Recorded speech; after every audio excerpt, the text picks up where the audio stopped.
Thailand and Cambodia are in a state of war. As the Thai military prepares for combat operations, why is the White House going ballistic? I'm Paul, U.S. Army combat veteran. Let's talk about the fundamental root causes of this, the failure of the White House's ceasefire agreement, and what the future holds for Thailand and Cambodia. Let's get into it. Okay, so to understand this conflict a little bit, and I actually turned to Grok, which actually has a pretty good summary of it. Now, when you have a war like this, you oftentimes have sort of the surface level causes, the casus belli, and then you have the root causes of a conflict. And so in this case, the casus belli have to do with a border dispute. These are unclear mapped boundaries between Thailand and Cambodia. And while the unclear boundaries are not economically valuable, they are extremely culturally valuable, as both countries and both governments draw their legitimacy from the historic kingdoms that operated there. But the problem is that Thailand and Cambodia are artificial borders. I mean, all borders are artificial, but they are not historic borders. They're ones drawn by the French in the 1900s. And that means that the kingdoms that ruled in those regions, the borders of those kingdoms have nothing to do with Thailand and Cambodia. So both governments, though, claim to be the inheritors of those historic peoples. And so it'd sort of be like saying that if somehow the founding fathers, if the Constitution, or the whole city of Philadelphia, like historic downtown Philadelphia where the Constitution was drafted, was somehow right on the border between the US and Canada, and both of them considered the Constitution to be their founding document, right? Like, it would be pretty tense figuring out who controlled it for symbolic reasons, but also for governmental legitimacy reasons. So you have that. Then you layer on top of it the fact that historically, Thailand in particular has an extremely honor-based culture. You are not allowed to criticize the king in any way, shape, or form in Thailand. Even externally in Thai culture, you are not allowed to criticize the king, even if you are in like a Thai restaurant. Like, you shouldn't mock the king. But the army is similarly subject to a level of reverence. And the Thai army recently got insulted by a politician who was being candid that the Thai army is weak and corrupt. And as a result, they are committed to proving that they are, in fact, an effective fighting force. And that despite Thailand having some serious freedoms curtailed, see the freedom of speech to criticize the king, it is worth it because the Thai army is so strong, right? That's kind of the deal of a authoritarian type regime. And not that Thailand is, but it's also not a democracy either. It's a weird one. But so the Thai army, again, likely has an axe to grind, something to prove. And of course, the legitimacy of the government in both Cambodia and Thailand are at stake. But those are just the upper sort of, this is the surface level stuff, right? Also, Cambodia, there's a handover of power to a son who faces what they call legitimacy challenges. Again, nobody sees the son as being the real governor, right? The real head of state. And you can always establish yourself as a head of state by safeguarding your country's sacred sites. But that's just part of the causes, right? The root cause, and I think this is really interesting, is that Thailand is a major U.S. ally, right? Thai military exercises almost always have a U.S. component. Cobra Gold is one of the largest Pacific Partnership exercises. It happens every year, and it is a tremendous demonstration of both Thailand and U.S. military might, right? These are countries with extensive defense ties. A lot of U.S. Army soldiers, when I was on active duty, when they would have foreign jump wings, I'm going to say 1 in 3 were actually Thai jump wings, because Thailand had so many paratroopers that worked with U.S. paratroopers that they were able to award Thai jump wings to U.S. soldiers. And by contrast, Cambodia is actually China's closest ASEAN partner, and holds and controls or administers the Ream naval base. So conflicts here, right? The two countries represent a conflict between, shocker, the Western-backed principles, NATO, the U.S., even things like democracy, rule of law, constitution, human rights. And you have over here Cambodia, right? A Chinese-style central planning, state government, a top-down, individual rights don't exist system. Again, you're like, Paul, but you just criticized Thailand. Guys, listen. If you have to choose, do you know any U.S. tourists that went to Cambodia? Okay, right? There's a reason Cambodia was the land of the Khmer Rouge, right? It's bad. It's substantially worse than the human rights problems that Thailand experiences.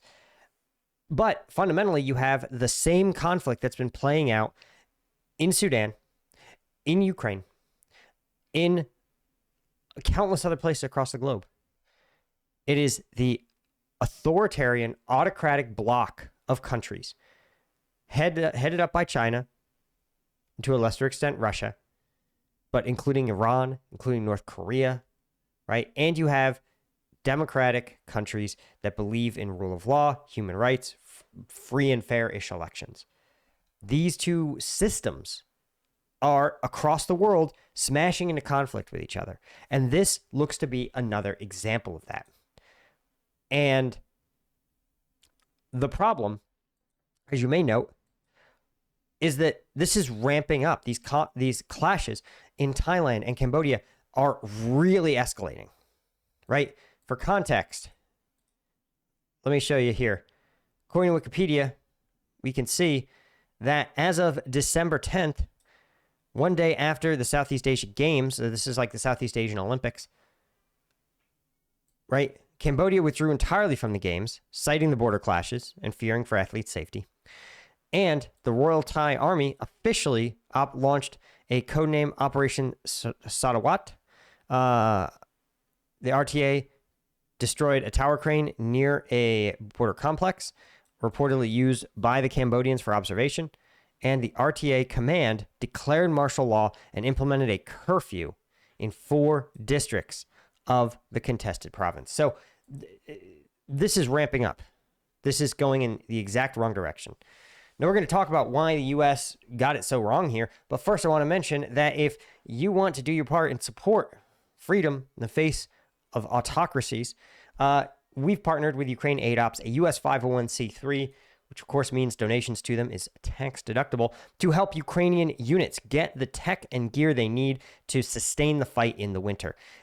Some of Ukraine's elite units, like the 3rd Assault, 54th, the 7th Corps, and the Liut Brigade, all are being helped out by this fundraiser. We're giving them stuff they need today, right? Power banks, so many power banks, guys. You have no idea.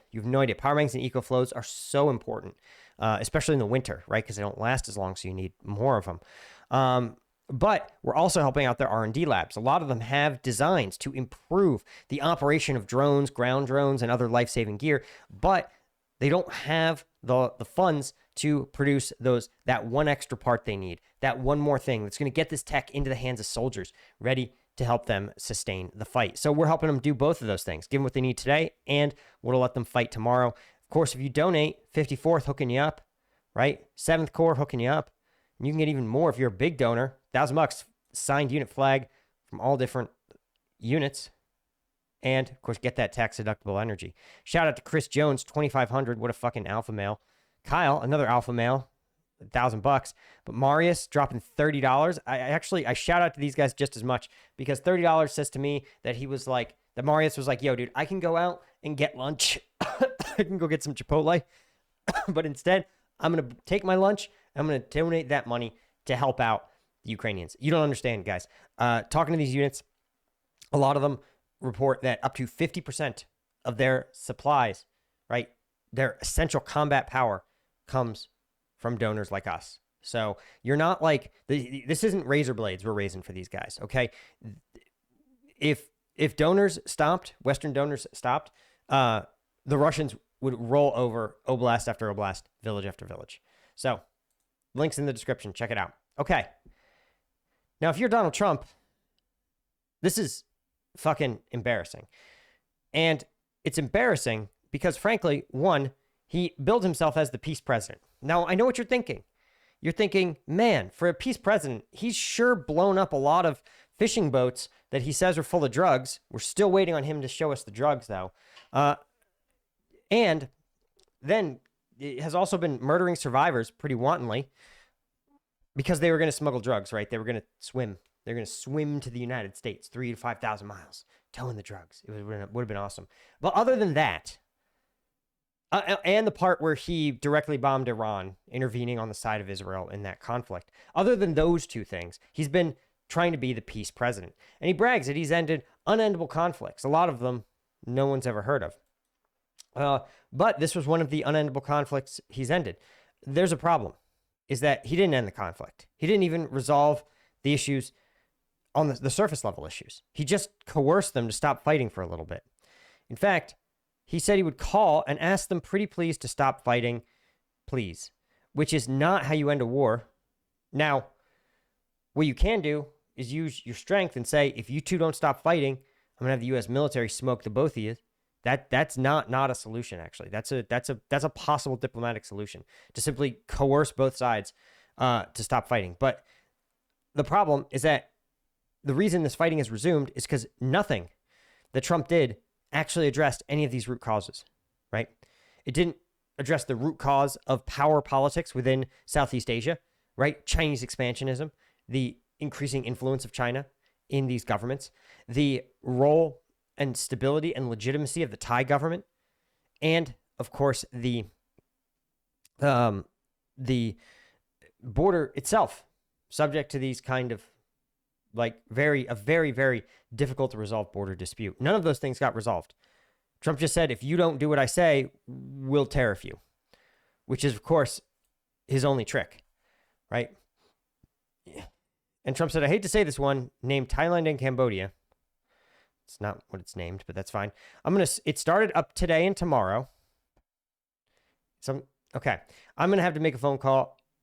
Who else could say, I'm going to make a phone call and stop a war of two very powerful countries? But here's the problem. He can't say that because he didn't. He made a phone call and he didn't stop the war. The war is persisting.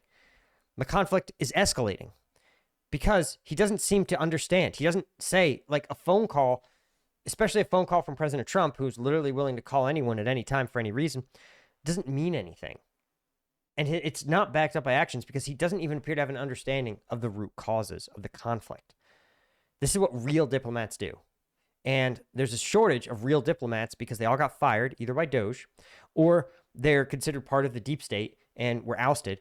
But maybe there's a condo developer, right? A Steve Witkoff that they can send. You know, listen, you could send me. I own a couple of rental properties, right? Maybe you could send me. I built a shed. I'm not a condo developer, but I built my chicken coop. It's held up pretty good. I'm at least as qualified as Steve Witkoff to resolve this. Anyway, I'm going to keep you guys posted as this gets worse, but we're going to continue. Every politician is going to continue their policy of shoving their head as far into the sand as possible, failing to realize the emerging great power conflict that's engulfing the world between autocracy and democracies, between human rights and total autocratic dominance, between the United States and China. Anyway, guys, thanks so much. Thanks to Sergei Zinchenko, Thomas Anderson, William Alexenko, Georgiev, L90, all of our Lieutenant tier members. You too can become a member, get access to not just exclusive combat footage sent to us from the front lines, but some info about what I've been up to. Yeah, that's right. Members know what's up. I'll see you in the next one. Cheers.